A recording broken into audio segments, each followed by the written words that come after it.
Hello, I'm Bonnie McWethy, and today I'm going to be talking about Sugpiaq culture and making a miniature mask. So I'm from Kodiak, Alaska, and the original people here are the Sugpiaq. And in Sugston, the Sugpiaq language, please forgive my pronunciation, but in Sugston, Ginakak means a mask, translated to like a face, but not really.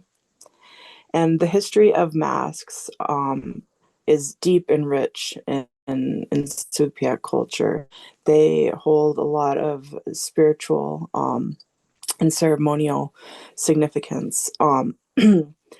There used to be these mask festivals that, as they were described as much more than an opportunity to have a good time with one's neighbors and friends.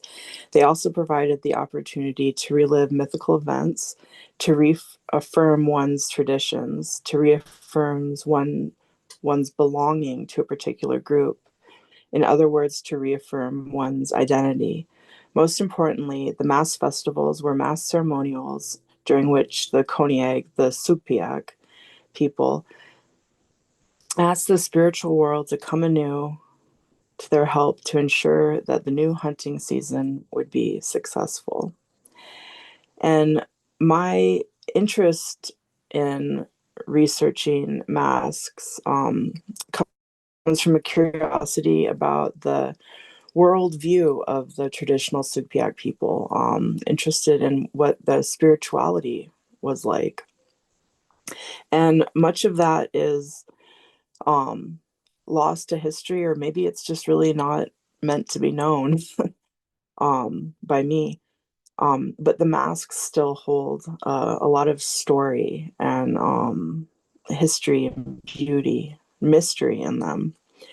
And while I was researching, I came across the collection of a French man who came to Kodiak in the late 19th century, Alphonse Pinart. And he acquired, I don't know the exact ethics of how he acquired them, but I do hope that they return home. That's my hope, that these masks that are in France right now will one day come back to their home in Kodiak. But it is a beautiful collection, and it was kept safe for a very long time. Quite a variety of artistic styles in the masks. But one that I was particularly interested in was this one, Kennetuk, which may have been translated to snow. It wasn't quite sure the translation, but this one I loved the form and the simplicity, the expression on it, and I attempted.